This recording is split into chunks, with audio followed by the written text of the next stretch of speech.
Murphy. Here. Straley. Here. Saunders. Here. Rediger. Here. Phipps. Here. Calderon. Here. All right, section 3.01 is the approval of the agenda. Before we do that, I need to amend the agenda, item number 3.02 to add the closed session minutes from April 7th, 2025 for approval. So can I get a motion to approve the amended agenda? I'll second.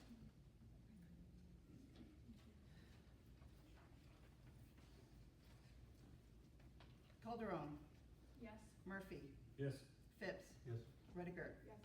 Straley. Yes. Saunders. Yes. Item 3.02 is action items from closed session.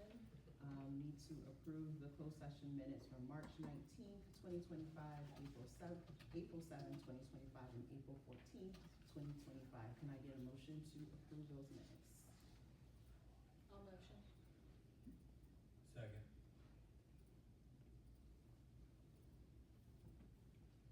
Murphy. Yes. Phipps. Yes. Rediger. Yes. Straley. Yes. Calderon. Yes. Saunders. Yes. Section 4.01 is our student ambassador presentation. You have the floor. So you guys can kind of, so there's so many of you, why don't you just kind of come up Okay. here? You'd be half and half on either side of the podium.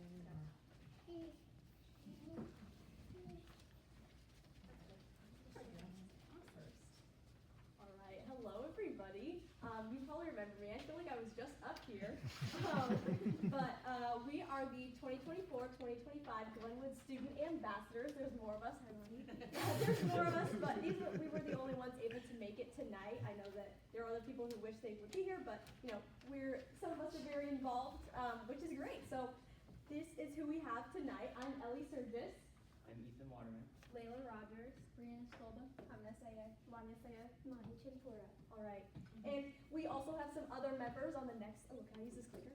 See, Cool. Okay. We also have Cameron Douglas, Taryn Griffith, Ariana Grover, Michaela Liska, Annabelle Mollerud, Van Schneider, Eli and Lucas Smith, and Addison Zeller. So those are the other ones that are not here tonight, and we're just going to give you a little presentation about what we've accomplished this year with Dr. Lehman and what we're looking forward to in the future. Okay, so some of our major accomplishments this year were that we conducted a school-wide survey, and we also got a better understanding of the student body issues, identifying Safe to Help as their preferred reporting system for student issues. We were thinking of getting a wave drop box, and we are focusing on getting finals changed.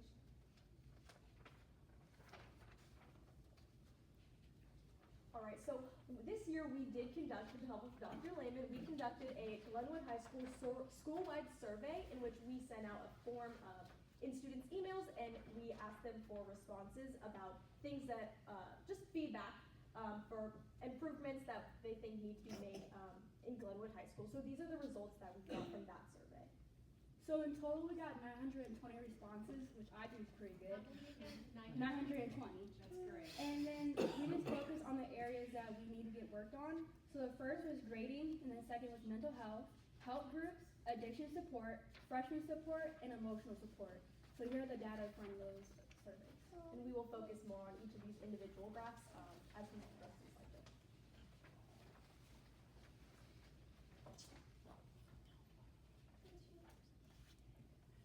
So we also took suggestions related to grading and finals. 195 people suggested changes to finals in some sort of way. And there were 27 responses related to time and grading of finals, 81 responses related to study resources and preparation for finals. There were 195 responses related to specific grading practices such as extra credit, late work, and teachers. And there were 422 no suggestion responses. So next is about freshman support and how we can help incoming freshmen transition a little better into high school. So we had 17 responses about creating a welcoming environment, 195 responses about mentor programs and tours, 46 responses about selecting courses, 9 responses about activities and clubs, and 653 no suggestions or blanks.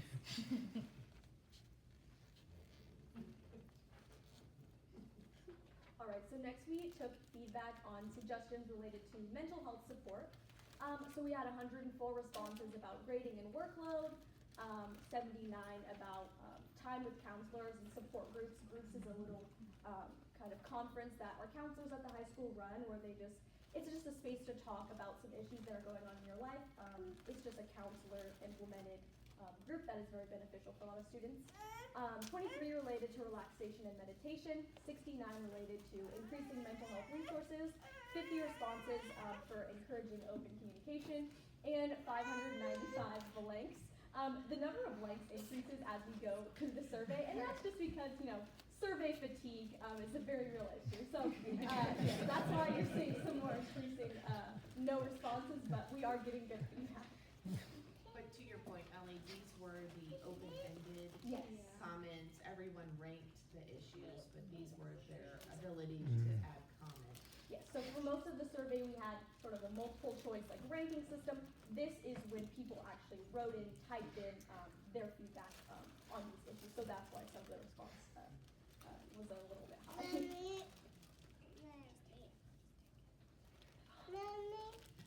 One second, technical difficulties.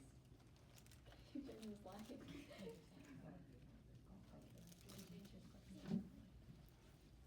Thank you. And then we had the suggestions related to support groups. We had 31 responses related to athletes and extracurriculars, 14 related to addiction, 43 related to mental health, 55 related to academics, 49 related to family and friend issues, and 728 with no other or no suggestion. Oh, it worked. Yay. Okay, so one of the questions that was on the survey was about addiction, how we can support students who struggle with addiction. We had 108 responses related to counseling and support groups, so it kind of ties back into the previous ones, but specifically counseling for addiction. And then we had 26 responses related to alternatives instead of punishment, so things that wouldn't be like a detention or an expulsion and something in replace of that. And then we had 786 blank responses or just not suggestions. And then we had suggestions for students in extracurriculars, and we had 157 were responses related to time management, 121 of them were related to academic supports, and 642 were not valid. We would like some proposed changes for next year. Some of the changes are that we would like ambassadors to be like a part of selection process for like future ambassadors, because like we know what qualities or like things we would like other students to have, and then we would like to add a secretary position to take notes and like send out a recap after each meeting, just because not everybody can make it to every meeting. We want to also go ahead and add our teacher recommendation for the kids to join in the club, and we also want to add an attendance expectation for the year to make sure that people are attending the meetings. And that's it. Thank you very much. You got Any questions? First of all, thank you. Thank you so much for doing this. This is great. I have a question. I'm just curious because finals changes is a topic of interest that I've had for some time, but not something we ever got to address while I was on the school board. So I'm just curious what some of the feedback was related to changes to finals. Let me see if I can go back to that slide. A lot of it was, I know, just changing to finals. I know that finals, it comes at Christmas time and then around summertime. And those are two very exciting times of the year. So I know that finals is just a general strain on people in the student body. Yeah. So I know that a lot of them were just pertaining to changes to finals as in like complete like eliminating of finals. And some others were just relating to, oh, maybe if you have an A in the class, you don't need to take a final. Maybe. I know that some based on attendance, if you have no unexcused absences in the class, you don't have to take a final. It's just things like that. And it definitely varied from kid to kid. Like we said, these are just like overall messages of responses that we received. So every response was different. It wasn't like a multiple choice. But I know that most of them, that 195 category, is mostly just eliminating finals or not requiring a final if you have a certain grade or meet a certain requirement. Does that sound right, Dr. Lehman? So I guess as a follow-up to the administration, not just about the finals, but what's the planned, next step with the survey results and how, because this board felt, wanted to, start student ambassadors, felt it was important to have, additional feedback from students that we, on a more like official level that we weren't previously receiving. So I guess my question is, what's the next step to implement some of the suggestions or recommendations of student ambassadors into, district planning? So can someone flip back to the major accomplishments slide? So, when we identified the Safe to Help, so what we had is 3 different reporting mechanisms for self-harm, bullying, or any concerns that a student might be having. And what we learned through the work of this group as well as the PTAC committee is that diversified options was paralyzing people to not know where to go to help. So for both groups, identifying Safe to Help as the preferred reporting method was an outcome for that. So then we used student ambassadors to look at the marketing material from Safe to Help and pick out the poster that they felt that spoke to our students the most, that they might see and recognize. And we have now printed a 14 by 10 poster for every classroom to be posted for next year. And we have those ready to go to disseminate for the beginning of next school year. And then to have that conversation about consistent placement in each room. We have been pushing that information out through our parent newsletters, yet it's still not reaching our audience. So really doing a big campaign next year with our students to understand how to access it. There's always concerns that when we say something is private, that they're worried that it's not. So just using the word of the ambassadors to also share that information, and then the link to student council about having a need, how this happens, and then hearing it from students as well. So that will be focusing on that.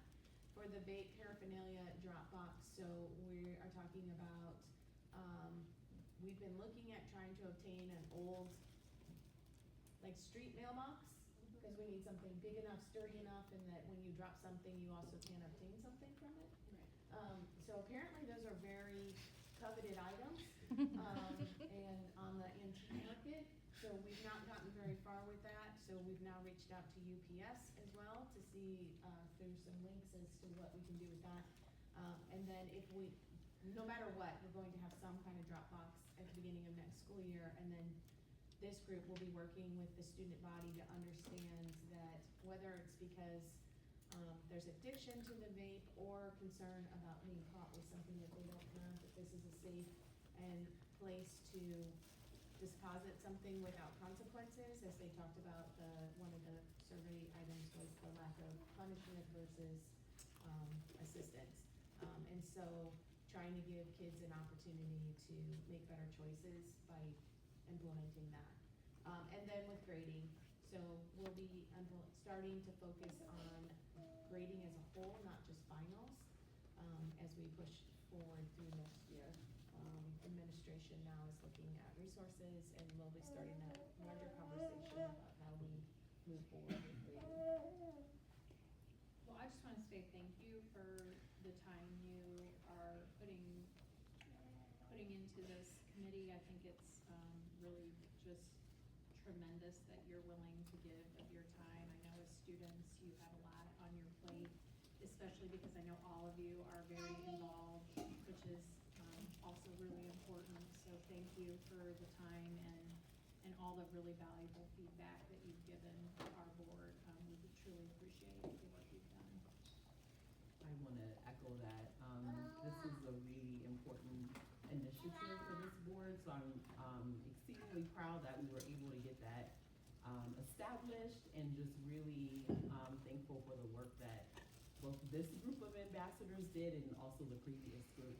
And one of the things that is really, really notable is just in, this has only been around 2 years, you're literally cohort 2 of student ambassadors, is just the growth just in that small amount of time, both in terms of like what we saw tonight and the work that you all did. Not to say anything about the previous ambassadors, I think part of what was happening is the learning curve of starting something new for the first time. So I look forward to watching from my house how this continues to grow and evolve like over the next few years. So thank you very much for your work and for being here tonight. Thank you for being here. You're welcome to stay. These are always riveting meetings. You're also welcome to leave if that is better.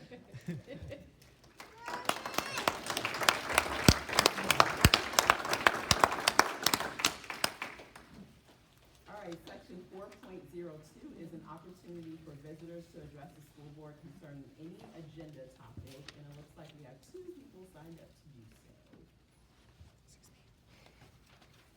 Hello. I'm Julie McHouse, I'm the current BCA president. I just wanted to thank the outgoing board members for all your service and time.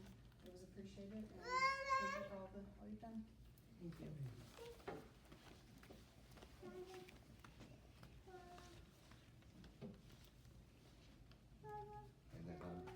Dave Kimsey, I'm the village president here in Chatham. I too came by to thank the existing, for the moment, board. Like Laura said, much like these students, I know you guys all have busy lives and the work that you do. As a village, we appreciate what you do for our schools, what this school district means to our entire community. So that's a testament to the administrative, the board, and all of the staff that's representing the school board. So we thank you. I've enjoyed working with you through your terms in what can somehow simultaneously feel like the longest 4 years of your life and the shortest 4 years all at the same time. So I just wanted to express our appreciation for your time and all you've done through your terms, and to welcome the new board members along. I'm sure that you know who I am, and that the village is still also very willing to work with you as you take on this weighty task that is in front of you. But we certainly do appreciate all that you guys have done, and thank you so much for your time and giving that time to work with me. Thank you. All right, section 5 is consent agenda items. Is there anything that anyone would like to pull? Hearing none, can I get a motion to approve the consent agenda items? So moved. Second.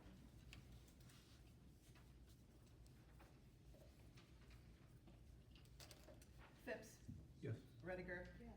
Straley, Yes. Calderon, Yes. Murphy, Yes. Saunders. Yes. Section 6 is personnel consent agenda items. Is there anything that anyone would like to pull? Hearing none, can I get a motion to approve the personnel consent agenda items? Second.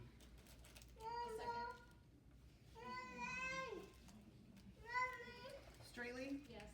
Calderon, Yes. Murphy, Yes. Phipps, Yes. Rediger, Yes. Saunders. Yes.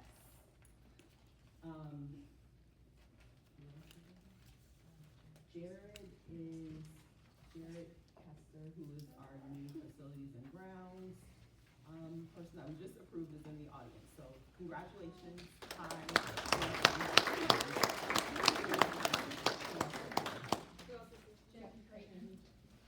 Oh, sorry.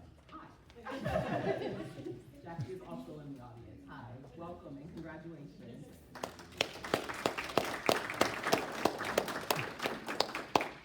All right, section 7, new business. 7.01 is the approval of the desktop purchase.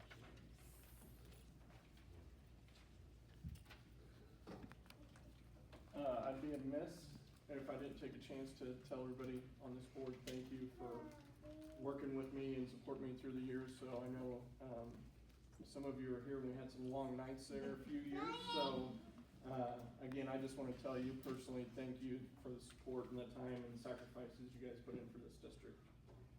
Josh Mulvaney, Director of Technology, presenting UCME for this time of year for two of our bigger projects. The first one is our desktop rotation, where we roughly buy 100 desktops. We'd like to award this bid to 2 trees for the HP Pro 400 G9s. we'll get approximately 115 of them. These will go towards all 3 elementaries. So this round goes to, since I've had a 5-year desktop rotation, this year it will go to the elementary school teachers.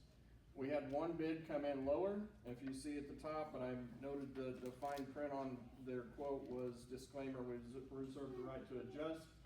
And one of the big things they have the right to adjust on is tariffs, which we know is a hot topic right now, so I do not feel comfortable going in, awarding a bid, and next thing you know, that skyrockets. Anyone have any questions? All right, can I get a motion to approve? So moved. Second. Calderon, Yes. Murphy, Yes. Phipps, Yes. Rediger, Straley, Yes. Saunders. Yes.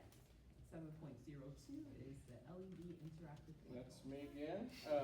Again, another one of our big initial year projects is rotating out the old Promethean whiteboards with the interactive panels. I want to stick with, this one might be, you might question, well, why didn't we go with the lowest tier? We are so far along in this project and felt that we have really felt comfortable with the new line boards. So we are at the elementary levels where really we're coming up and finishing some outline classrooms slash different areas where it just doesn't make sense to come in at this point and switch it. We've been very lucky with our new line. I feel like we've had very good luck with them. Warranty, I can't say enough, has been very good. We just had one go down at the elementary, Glenwood Elementary, and literally we get one here in 2 or 3 days, RMA it, send it back, and we got a new one. I just did not feel good going with something new at this point, and especially with the luck we've had with the new line so far. So, will we look at it? But I just did not feel like this was, the switch was good time. And especially at the elementaries when we'd have 90%, 99% on a new line, and then we have 5 classrooms with something else. I just want to make a comment. I always appreciate that we have, you can only see 2 on here for the audience's purposes. There's actually 8 bids we received on this, but I always appreciate that in our IT bids, we see a lot of bids to compare. And this is maybe partially a comment for the new facilities and grounds director. But one of the frustrations of this board has often been that we don't know if what we're approving, if we're getting a good price, because there's not a lot of comparisons, sometimes even just one bid. And I know that can happen, but I think with the right amount of work and advertising, you can typically generate more comparison bids, and so I appreciate your effort in doing that. It's always great to see. Thank you. Any other comments or questions? All right, can I get a motion to approve the purchase of those interactive panels? So moved.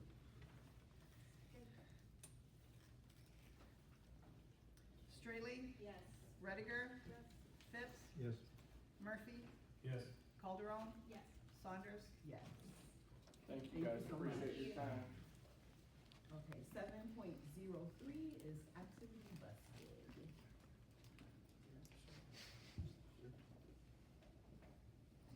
Good evening, I'm Mark Bailey, Transportation Director. I'd like to echo Josh and thank you guys for your service and your support. I've only been here for a couple of years, but I'm gonna miss Ms. Sanders coming out for our opening day of the school season every year. We put out a bid for a pre-owned MFSAB, which is a multifunction school activity bus. These are the white buses that we use for sports trips. They are 14 passengers and 1 driver. We only received 1 bid back, and what we had asked for was a pre-owned with less than 40,000 miles. The bid that we received back is a 2017 activity bus with 38,000 miles, and the purchase price on it is $53,352. We did ask for a 12-month warranty on it. And that was $4,366 for a total bid of $57,718. And I'd like to recommend purchasing the activity bus. Any questions? All right, can we get a motion to approve? So moved. I'll second. Rediger, Yes. Phipps, Yes. Murphy, Yes. Calderon, Yes. Straley, Yes. Saunders. Yes. Thank you so much. Thank you. All right, item 7.04 is the tower lease.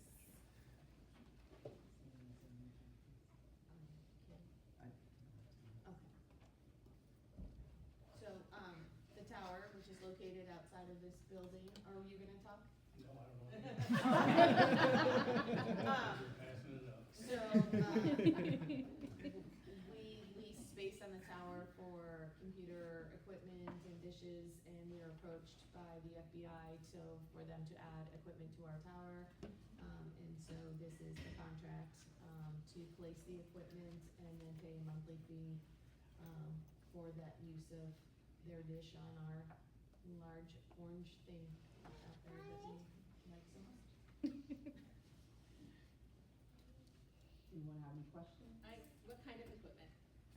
Oh, I'm so sorry. It's actually in the contract. They're larger independent panels, yeah, very vertical. It'll actually extend the tower a little bit. Surprisingly enough, I mean, it's a pretty decent lease of $2,500 plus a month. So, I mean, for something that we have out there that's not currently, generating any revenue. So, yeah, it wasn't a bad opportunity. So, the FBI is watching anyway, so. And the video of this movie? Yes. Any other questions or comments? All right, can I get a motion to approve? So moved. Second. Murphy, Yes. Calderon, Yes. Straley, Yes. Rediger, Yes. Phipps, Yes. Saunders? Yes. 7.05 is the resurgency bid. Now you're ready. Yes, ma'am. So I'd like to again say thanks to all the board members. You guys supported my department. The whole time I've been here, you guys haven't been here all the time, but I do appreciate the support you've given me. I'm Mike Dowden, Director of Facilities and Grounds for a short time. And then young man is gonna take my place, and I appreciate that. So the first project we're bringing is the parking lot upgrade at Chatham Elementary School. We had two bids come in. One was hard surfacing, the other one was Kinney Construction. And the most responsive bidder in this situation was Kinney Construction. If you look at alternate number 1, we asked them to give us an alternate bid on that. So the option was to, on the south parking lot, you pull that Yes. back up, please. The south parking lot, which is actually the one on this end of on the bottom of the picture, that little lot right there, yeah. So the alternate bid was to change from asphalt to concrete on that. Based on cost, we turned that down. Because there's not any heavy vehicle traffic on it or anything like that, so we think asphalt will be sufficient. The project also includes the big parking lot on the east side. We're going to take a couple inches of that surface down, just take it down a couple inches and then resurface and restripe.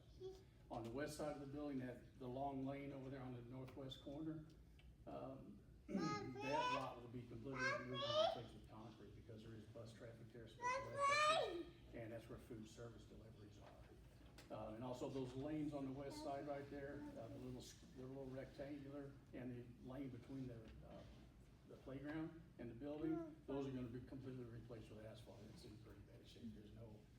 There's no rock underneath it or anything like that. It's really, really in bad shape. So anyway, so the bid came back at 989,227, so I'm asking for approval to proceed with that project with Kinney Construction. Anyone have any questions or comments? I guess the only comment that I'll make is for those that are in the audience, what's helping us fuel and pay for these projects is the 1% sales tax that the county passed. So, it's been a lifesaver for a lot of the districts in Sangamon County to be able to address these needs, and without that and without the support that everybody had in the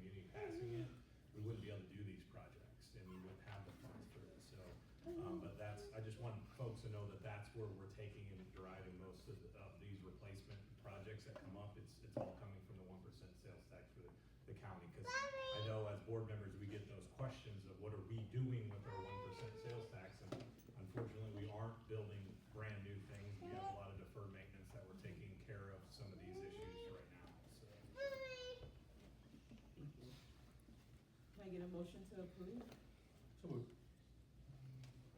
I'll second, sorry.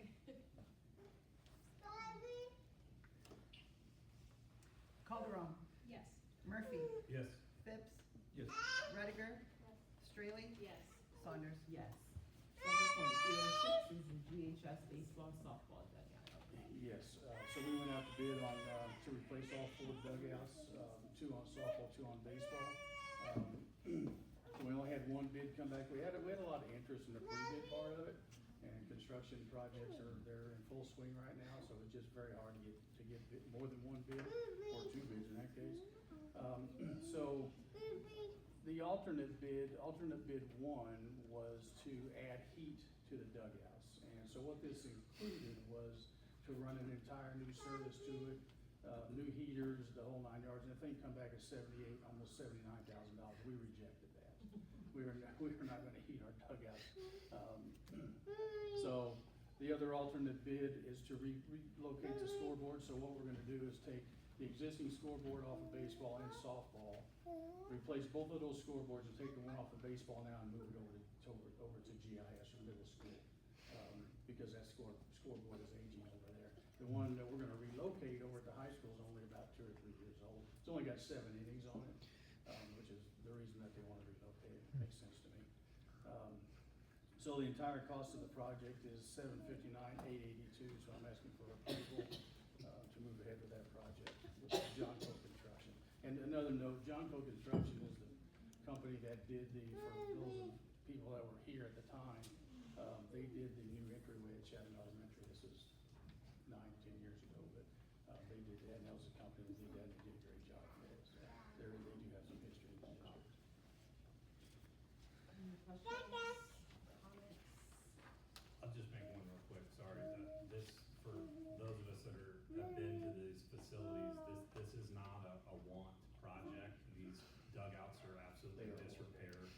There's holes all over them. They don't stop the wind flow at all. They're I wouldn't say they're not unsafe. They're structurally not unsafe, but they're in very poor condition, and they haven't been addressed for 20 years. They're basically plywood that looks like brick. And at this point in time, with the exposure to the weather, they're just deteriorating right now. So again, I just want to stress that we don't look at these projects as wants. This is an actual need that has to happen for both of these programs. Anyone else? All right, hearing none, can I get a motion to approve? So moved. Second. Straley, Yes. Rediger, Phipps, Yes. Murphy, Yes. Calderon, Yes. Saunders. Yes. Section 7.07 is the waste management and recycling service. Yes, ma'am. So we went out to bid for our waste management services, and typically we issue a 3-year contract, which we've done this time too. So we did have 4 bidders come in on this, which was pretty impressive. So the most responsive bidder is GFL Environmental, and that stands for Green for Life Environmental. They do have a segment in Springfield, so our service should be uninterrupted compared to what we have now. But if you look at the pricing on there, considerably less than any other, $1,000 less than waste management. But our current vendor right now is Republic Services, and you can see they're $13,000. So it's a significant savings, and I mean, to be real honest with you, we had some billing issues with Republic, and it's been a challenge. It honestly has. So, my recommendation is go with GFL Environmental for $3,931 per month. That's for all locations. Any questions or comments? All right, can I get a motion to approve? So moved. Second. Calderon, Yes. Murphy, Yes. Phipps, Yes. Rediger, Straley, Yes. Saunders. Yes. Can I, point of personal privilege? Mike before you walk out, I just wanted to say, because we won't be here, congratulations to you on your retirement, and thank you for your many years of service to the district. Thank you very much. Thank It's you. been a joy, it really has. Thank you. Appreciate it. All right, 7.08 is election results from the April 1st, 2025 election. This is information only, but the Sangamon County Clerk has certified the consolidated election results, and the new board members are sitting in the room. So congratulations.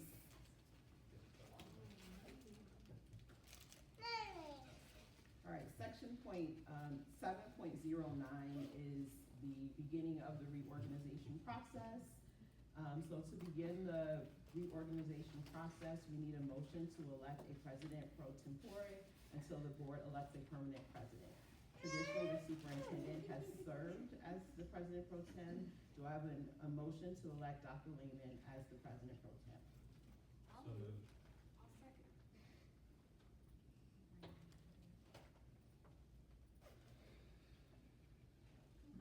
Straley, Yes. Rediger, Yes. Phipps, Yes. Murphy, Yes. Calderon, Yes. Saunders. Yes. Okay, at this time, we will begin the process to adjourn, sign, die. In other words, we will conclude this portion of the meeting as we transition between the outgoing and the incoming board. Before we take action, would anyone like to offer any comments? Okay, I just wanted to take a moment to thank the community, the students, school district staff, teachers, and of course my fellow board members up here for the last 4 years. 2 years, sorry. Thank you, I have to say thank you to Tiffany Saunders, especially for the last 3 years for your leadership as president, and to Laura Calderon, your leadership as vice president. I can't tell you how much that meant to me as a board member and to our board. We did a lot of things in the 4 years that we were on the board. Negotiated 3 contracts, dealt with COVID-19, hired a new superintendent. We also went through every single policy for which is a lot, amongst many, many, many other things. I've learned so much, and I'm so grateful for the opportunity to serve, and that's what this is. This is service. We don't get paid for this. This is pure service to our community, and I'm so happy to do that and honored to do that. I just also wanted to say that I did not run for a second term because of my own increasing work responsibilities. And I personally feel that not having kids in the district, they have both graduated and are doing very well, leaves you with a little less skin in the game. So that's just my personal feeling about that. So I wish the very best to the new board. Keep your minds open to all the new information that is coming your way. It's a huge responsibility, but it is so worth it. So thank you very much. So I've had some time to reflect on these last 4 years, and I know there's a lot of reflection to come in the free time that I'm gaining, which I'm grateful for. But it's been quite an honor and a privilege to serve in this role for the school district. And while it wasn't always easy, in fact, oftentimes it was difficult and challenging, I always felt like I did my very best to represent the interests of the students first, which was important to me, while also trying to balance the current and future needs of the staff and community at large. I've never believed in doing anything halfway, and this position was no exception. And so to that end, I'm sure that many don't realize how much time it takes to fulfill this role and the duties of a school board member. So much of the work that we do is outside of these meetings, and I'm just exceedingly proud of the work that we've done these past 4 years, and I'm so proud to have served alongside my fellow board members, all of whom are incredible public servants, for which I have a great deal of respect, and from whom I've learned just boundless amounts of knowledge, and I can't even express how much I value what I've gained from each of the individuals that I've been so blessed to have served alongside. And just, I also, like Anne, would like to point out specifically Tiffany's leadership and how grateful I am to her for taking on that role.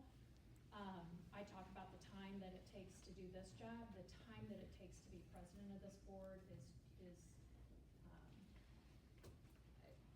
probably she couldn't put into words the amount of time she spent in this role and dedicated to serving in a way that probably, I mean, I know I couldn't have, so I'm really grateful for that leadership, Tiffany, and value all I've learned from you.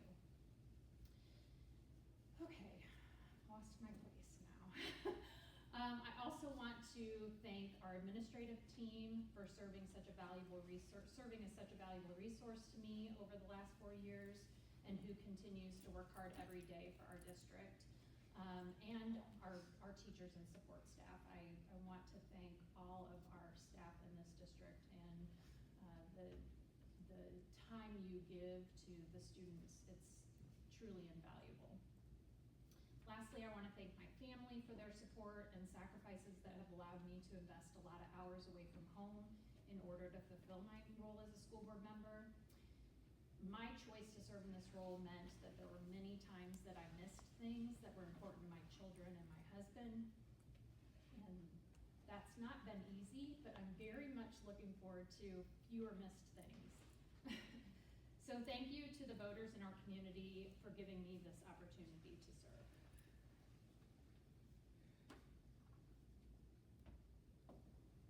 Any other comments? Okay. I'm gonna wrap up with a comment from me, and I'm gonna probably read it so I can get through it. Oh boy, okay. I want to express my heartfelt gratitude for each of you for the time, dedication, and thoughtful leadership you brought to the Ball-Chatham School District during your tenure on the board. Each of you contributed a unique perspective, and together you modeled the value of respectful dialogue and collaboration, even when views differed. Your ability to engage in open, honest conversations while honoring the final decisions of the board reflected a deep commitment to the collective good.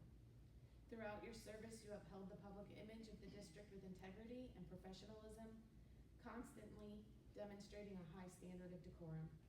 As you transition from your role, please know how truly grateful I am for your service and the positive impact you've made on our schools, our community, and on me.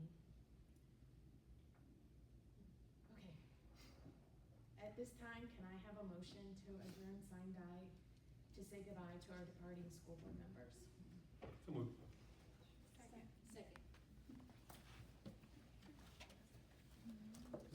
Calderon.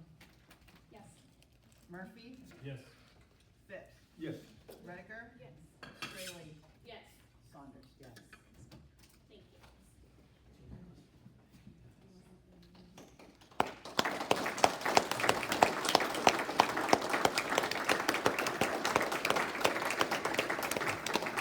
Looking.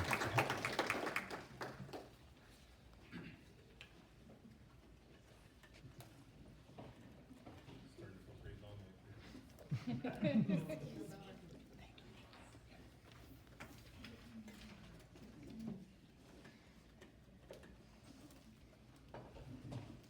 Okay, we're gonna move on to 8.1, the oath of office for board members.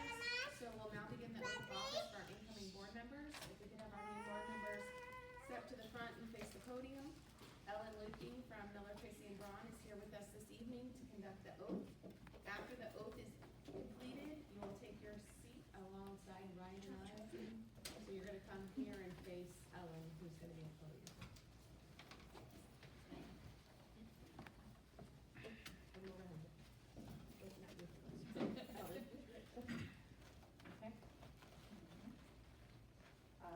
I will say it, you will repeat it back to me, and I will do my best to not read too much at you at one time. I say your name. Do solemnly swear or affirm. That I will faithfully discharge the duties. Of the office of member of the Board of Education.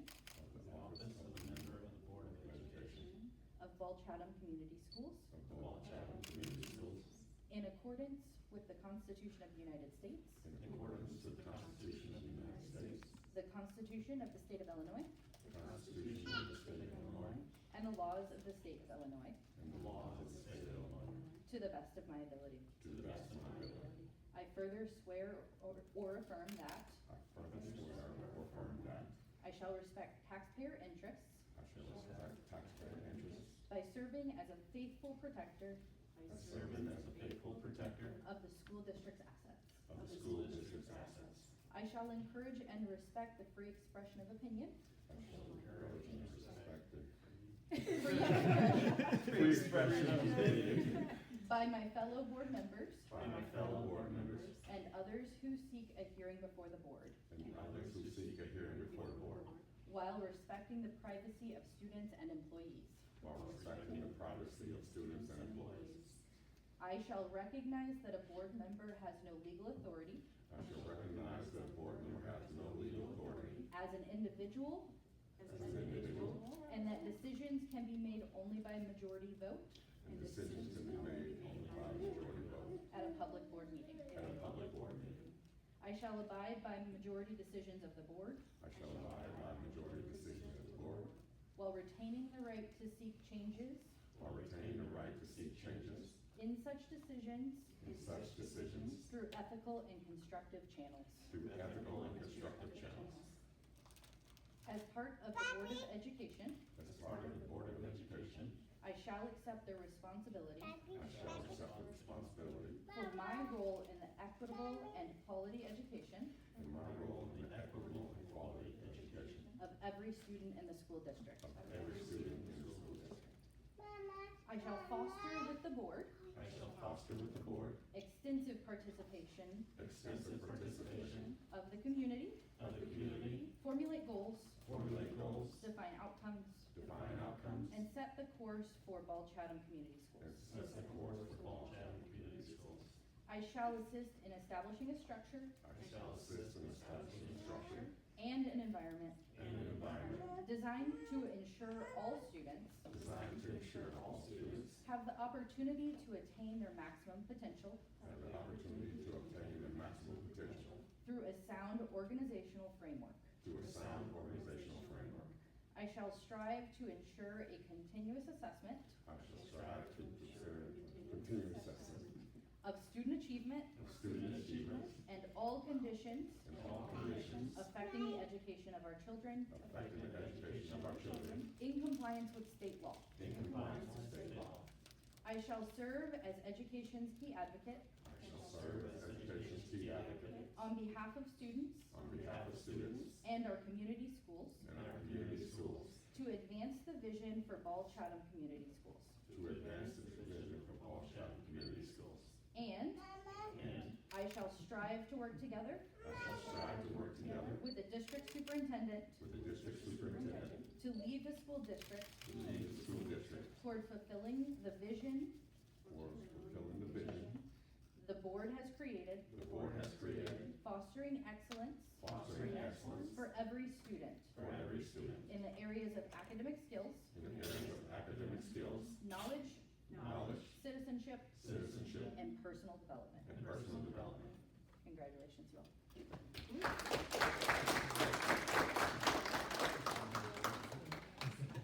seated.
Boletta. Here. Coburn. Here. Jeffries. Here. Kulovic. Here. Light. Here. Murphy. Here. Ostermeyer. Here. We'll move on to 8.3. The first action of the board will be to elect a president of the board for the next year. At this time, we will accept nominations for the president. Brett Pollock, I nominate Ryan Murphy, with his experience. Any other nominations? Hearing none, since only one person is nominated, Becky, please record this as a unanimous vote for Ryan Murphy to be declared as president for the next year. And now, I concede my power of president. And Ryan takes over the meeting. That was pretty short-lived. We'll continue on with section 8, so we are at 8.03, which is the election, or sorry, 8.04, which is the election of the vice president. So I will open it up to any nominations for our vice president position. Nominate Mr. Kavanaugh. Your last name? Kulovic. Kulovic. I'll second. Opening up, we call roll at this point in time to confirm vote. If there's no more nominations. That's recorded unanimous. All right, we will move on to 8.05, the election of the office of secretary. I'll open it up for nominations. Nominate Mr. Holden. I second that.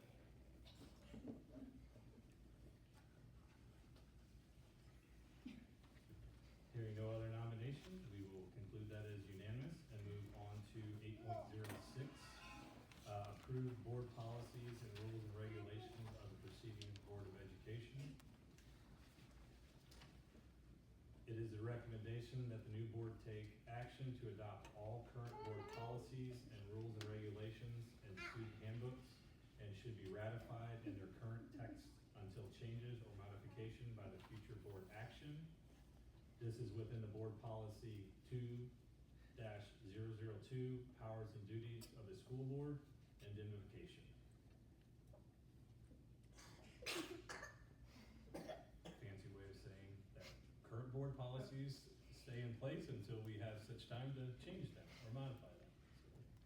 So this is an action item, so someone will need to make a motion and then someone will second, but since you're all new and Becky hasn't learned your voices, when you're calling a first or second, if you could state your name as you call it, so she can also get an accurate record for the minutes, that would be very helpful. I so move. I second. Amanda Ostermeyer. Boletta. Yes. Coburn. Yes. Jeffries. Yes. Kulovic. Yes. Light. Yes. Ostermeyer. Yes. Murphy. Yes. Moving on to section 9, new business. The following dates are proposed by the BCS Board of Education meeting dates for the 2025-2026 school year. Meetings are typically held on the 4th Wednesdays of the month. However, there are 3 exceptions for the 25-26 is noted in red. Actually, I believe that there's 2. And that's due to holidays and school breaks. I believe that is an action item as well, correct? Yes. So we need a recommendation to approve said dates. We'll make a motion, Boletta. Light. Go ahead. No, go ahead. Light. Coburn. Yes. Jeffries. Yes. Kulovic. Yes. Light. Yes. Ostermeyer. Yes. Boletta. Yes. Murphy. Yes. Moving on to section 10, communications. We have a technology update by Josh again. Welcome back, Josh. I'm back. And I want to congratulate everybody, and welcome aboard. Looking forward to working with you guys.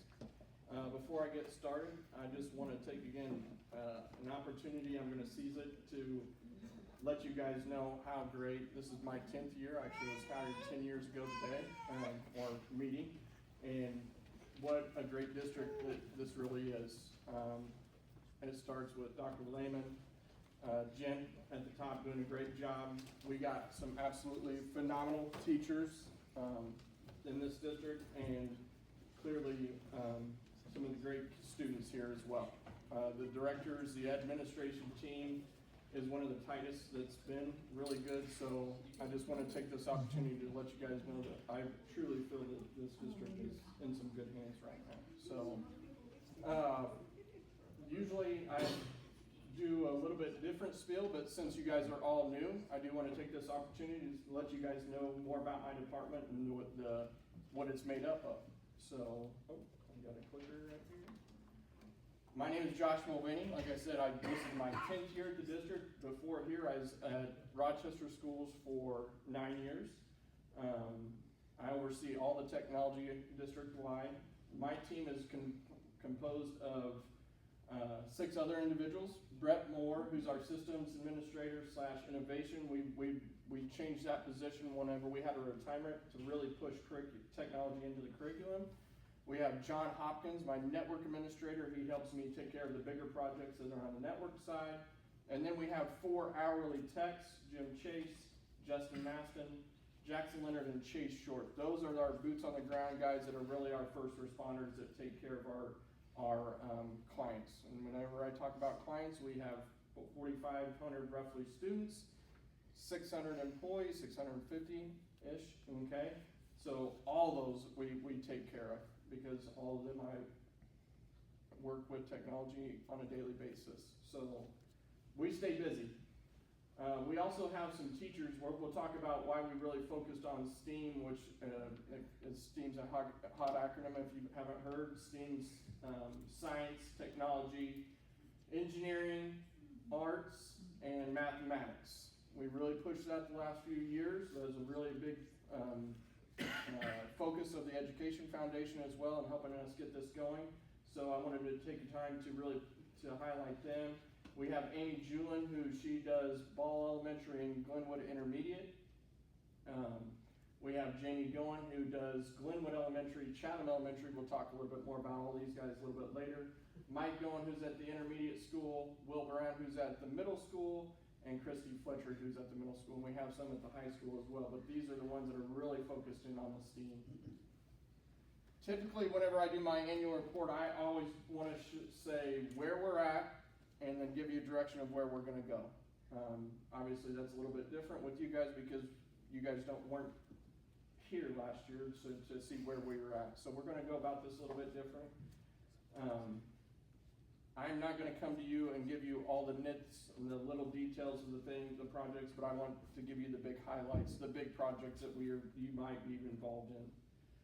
Big thing coming up, you'll probably see me again about this time next year. Big thing that we had was our copier lease. We lease all our copiers and printers, and currently that's with Watts Copy System. It's been a pretty good relationship. Prior to that, we were with Xerox. That lease ends this coming school year. So about this time next year, we'll start reviewing that and see if we want to stick with Watts and things like that. So again, big project on the horizon coming up.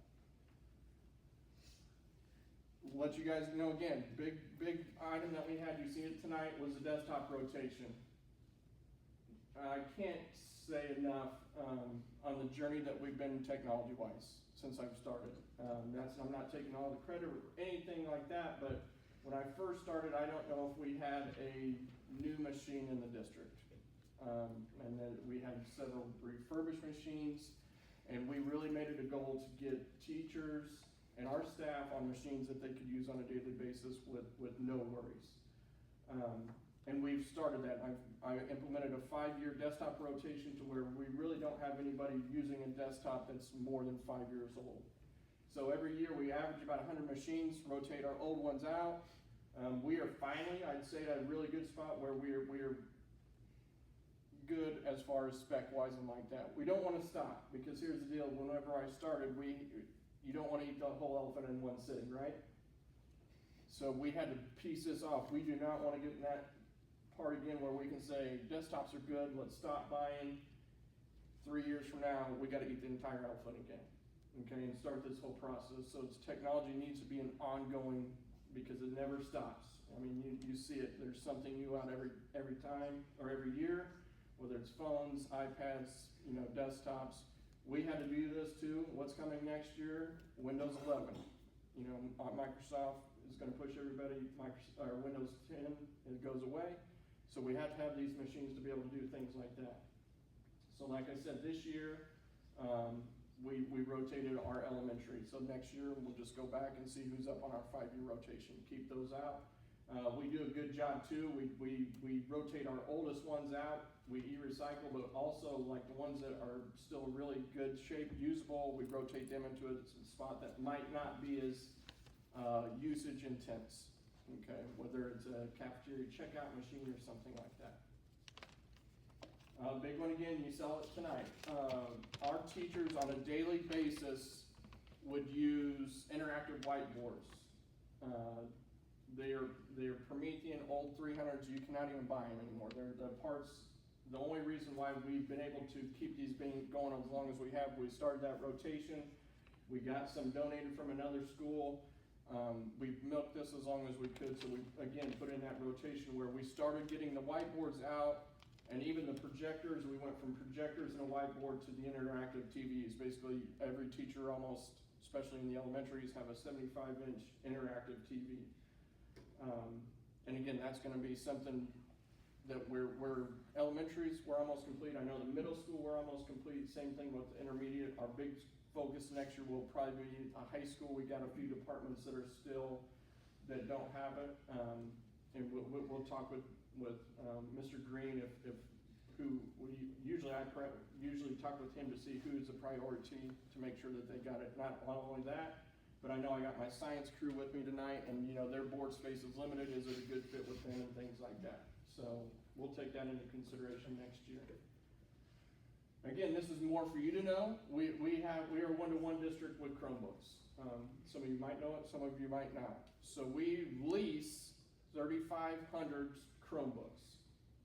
Why do we only lease that many? Well, that's our grades 5 through 12 that we basically rotate those out every 3 years. Our grades 5 through 12 take them home on a daily basis. So those are the ones that get hit them and use the most. We are one-to-one though district-wide. K through 4 are more cart-based. They don't take them home. We do have some 4th grade teachers and things like that have, especially at Ball Elementary, I know that like to send them home. We're fine with that, but it's really our grades 5 through 12 that take them home every night. Big one too is our network, which is our overall infrastructure. That's our network switches and wireless. We did a wireless upgrade, a network switch upgrade a few years back, so we're in a pretty good spot with those. So a big focus that we're going to have going forward. This last school year, we fixed some fiber between GIS, Trans, and GMS. We fixed some fiber inside the building at GMS that needed to be repaired.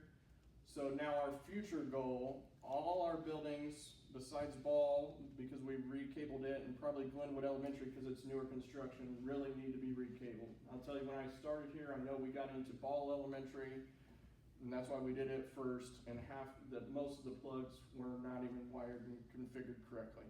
So we fixed that whenever we started, but then also a lot of these were running Cat 5.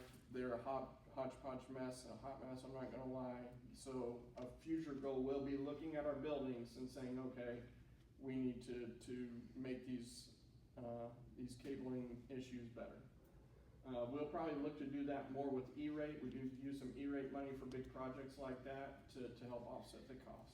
Again, future goal. Again, big project, server storage improvements. This last school year, we upgraded our Nutanix storage hypervertical solution, and I know that might go over your head, but again, I just wanted to be aware of what it is and why we did it. That's basically the brains of the district. It holds all our VMwares, or our virtual servers, all of our storage, all of our things that we save. That was that. So we did that last year. We should be good with it again for another at least 5 years. Future goal though, now that we've upgraded that, we will start upgrading our servers. We got some more operating issues that we're going to work on right now, and that'll be a focus this summer that we'll get those hammered out. So big issue that I wanted to make sure you guys are aware of, and probably my nightmare on a daily basis, and it's getting worse and worse, you guys are probably seeing it even in your personal lives, is cybersecurity.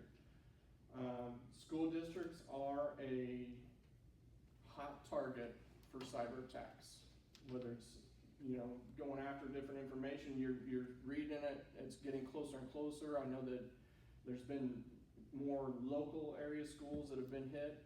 I think Mount Zion's been hit, maybe Pekin, but there's been more and more local schools that are getting hit with this, sometimes shutting down schools for 2-3 weeks, if not longer, depending on what was compromised. So that's a big focus for us. We've really tried tightening it up this year, where we've made our teachers and staff have to use a multi-factor authentication whenever they get into their email. We're gonna start looking at it into Skyward too. It's just, that type of information is so sought after now by these cyber criminals that we've got to do our best to not only protect student data, but also their personal data as well.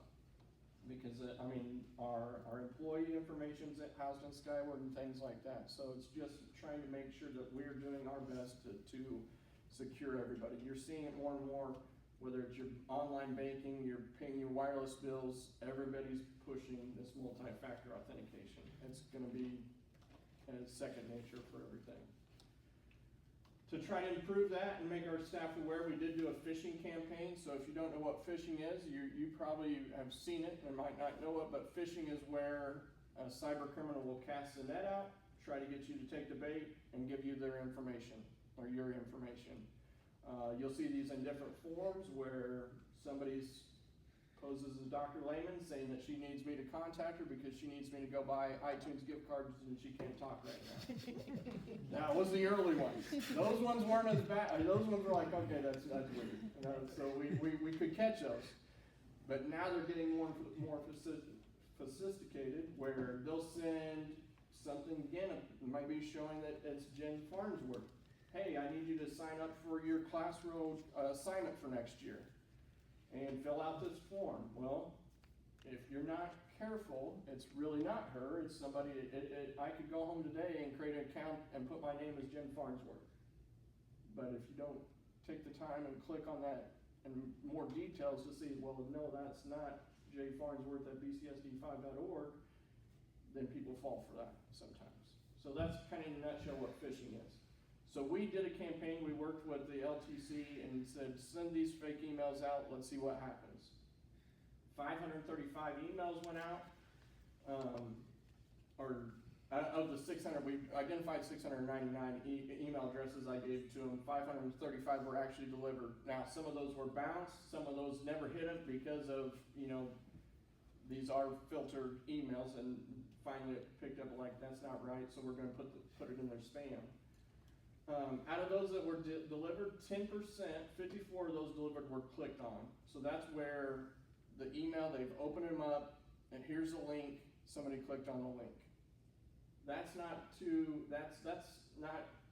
as lethal as the next one, where 2%, 12 of those extended the activity. Extended the activity is where the email tried to get them to keep interacting. And that's where 12 of them, which is only 2%, did. And that's one where we cannot have, but 2% is pretty good, right? 2% of, I mean, that's pretty low, but it's not. That's actually terrible. Because, I use this analogy all the time, all it takes is one. And I don't care what firewall, I don't care what security measures we put in, this is just like your house. You could have the top-notch security system, all the cameras in the world, lockdown bolts and everything else, but if I'm standing inside your house and push that door open, that just negates that security system. And that's all it takes, is that one person, that one time, somebody to open the door, and they're in. So we're probably gonna look to do this more and more, just to keep our staff, you know, in the know. It is part of the public works training that they do every year, but again, it's just to protect them. I fear more for even their personal stuff, you know. It's helping them here professionally, but also at home as well. You never want to see this happen. I might have went to sleep on that one.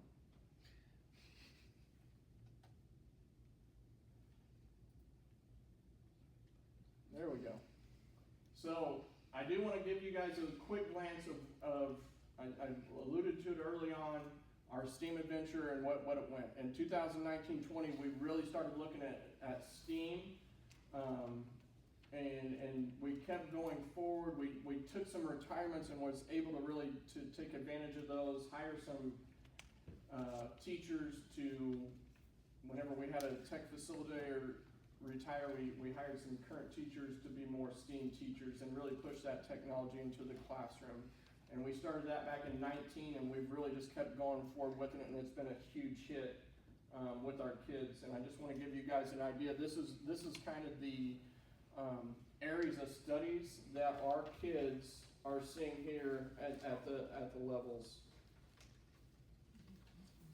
So we have kindergarten classes. They meet at least once a quarter with a STEAM teacher. And yeah, I'm not going to read this, but you can see kind of the different things. They're getting some engineering, some coding.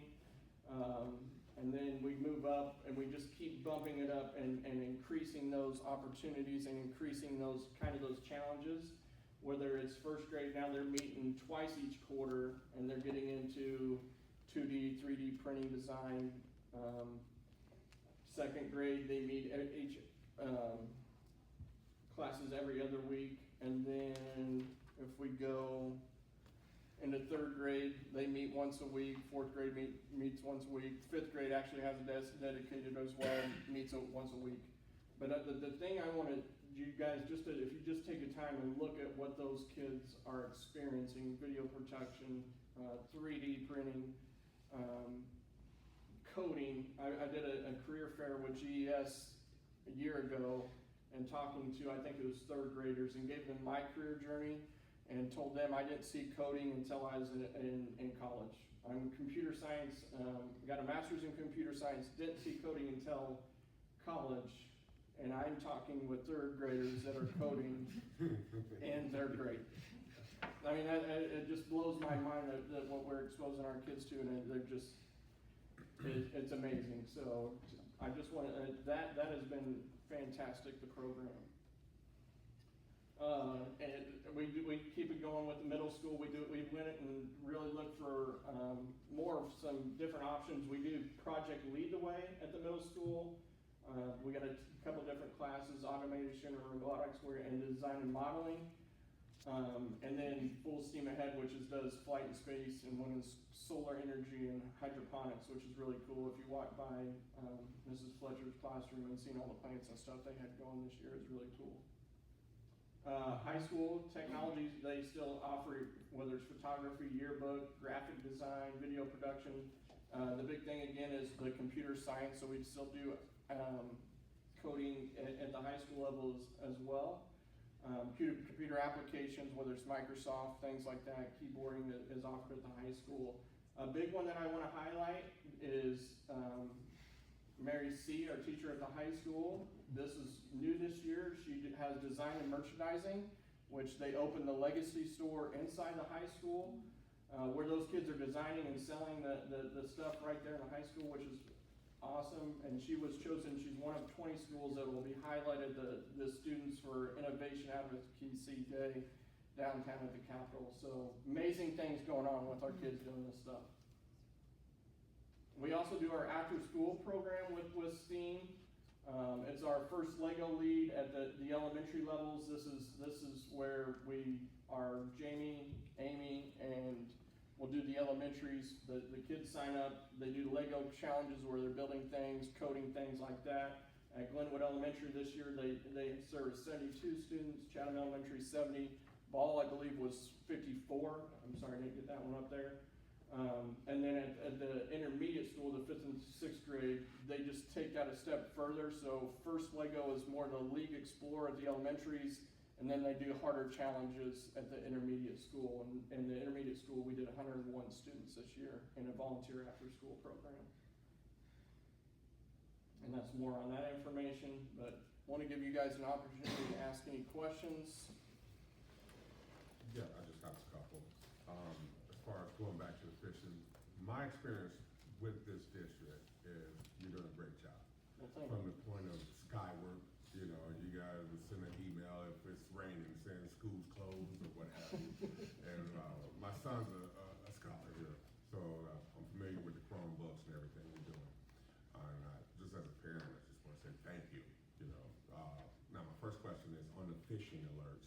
do you send out like mock phishings to see, is there element that they can say, I'm kind of iffy about this, I can report the phishing? So, yeah, so one I am proud of, I couldn't tell you how many number when that phishing campaign got, of emails I got saying, hey, this doesn't look right.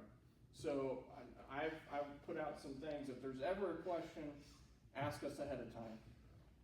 And I had several teachers, whenever that mock went out, email me the fake one and say, this doesn't seem right, can you look into it for me? Okay. We put out, have a how-to, try to just, again, best practices, tell them to hover over the links, make sure if it's an Amazon, that it's going to Amazon, things like that. But yeah, they can email me, I have emails all the time from let me check something out on that.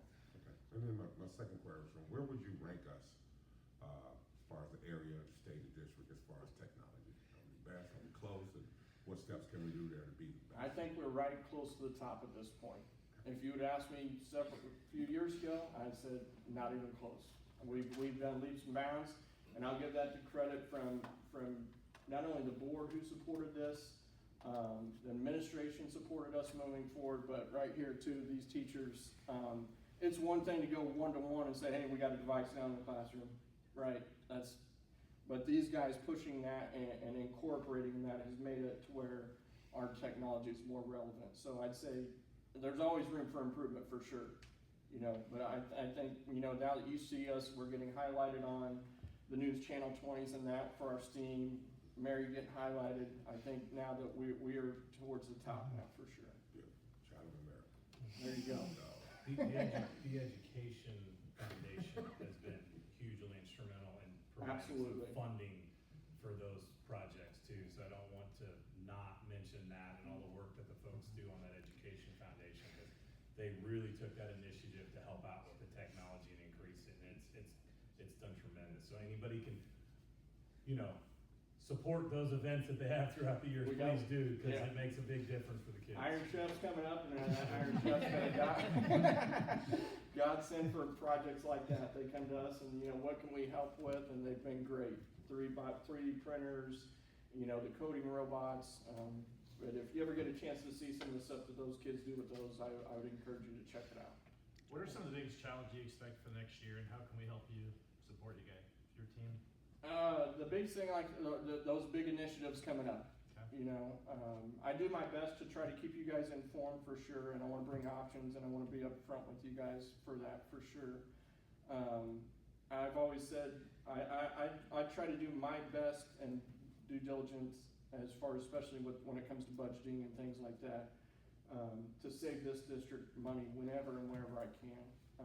At the same time, since I've been here, we've done a lot of those grants and things like that, and I've just pleaded with, hey, if we can save $1 here, but can we use that dollar still to improve other things with that too? I try never to ask for more than what we need, so that'd be the biggest thing, like I said, and just support with entities and types of initiatives, whether it's helping inform and encouraging our teachers to be more, and students and whoever it is, cyber aware and things like that. My other question is, how do you prioritize all the things that you want to accomplish? Well, I'm going to tell you, in my field, I'm not going to lie. I come in and say ABC, and XYZ shows up, and ABC isn't getting done until tomorrow, because we are, unfortunately, I feel like we're a lot better. We're in a place where we can be proactive. Don't get me wrong with that, but with technology. There's so many third-party aspects that I can't take into consideration, whether it's Google rolling out an update, Microsoft rolling out an update, and it breaks something like that. Unfortunately, technology is going to fail. I would be lying to you, and I would never get up here and say, I guarantee you this is going to work 100% of the time, because it's not. There's going to be a day whenever AT&T or somebody like that is across the street born, and it's happened repeatedly, and hits a fiber. It's going to happen.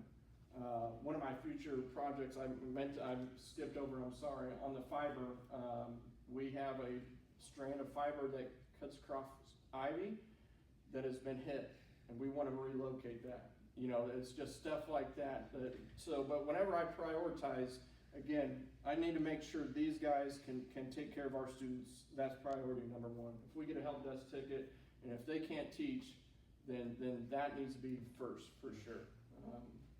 And it's just a mission critical going from there type of deal.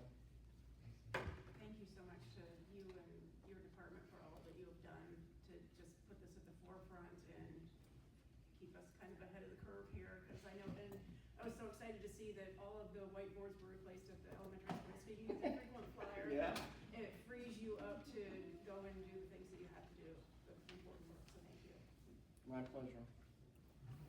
Thank you, Josh. Thank Appreciate you, it, man. thank you guys. Welcome aboard.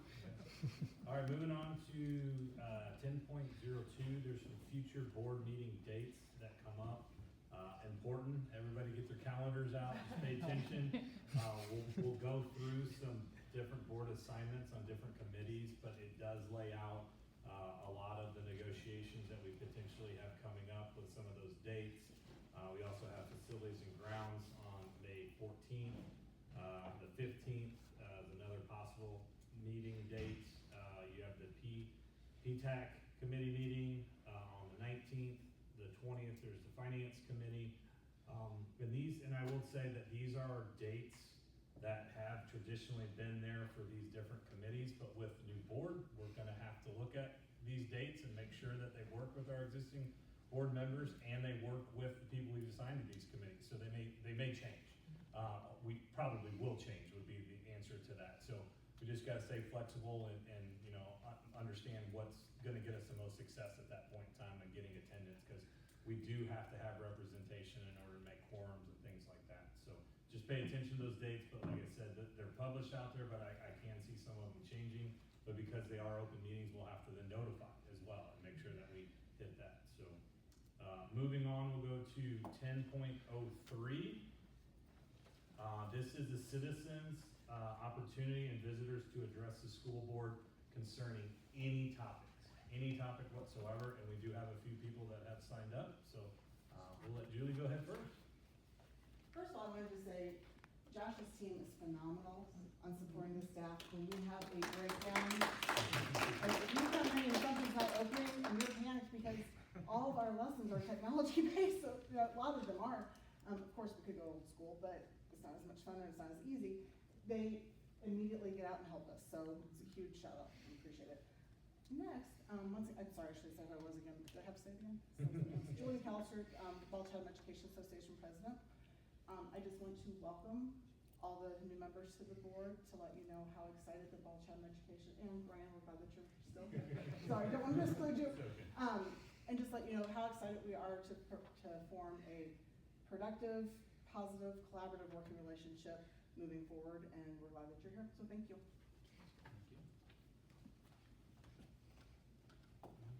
Do we have anybody else? All right, moving on to section 11. Do I have a motion to adjourn from regular session into closed session? I so move. Jeffries. Second, Ball-Chatham. Boletta, Yes. Coburn, Here, yes, sorry. Jeffries, Yes. Colvick, Yes. Light, Yes. Ostermeyer, Yes. Murphy. Yes.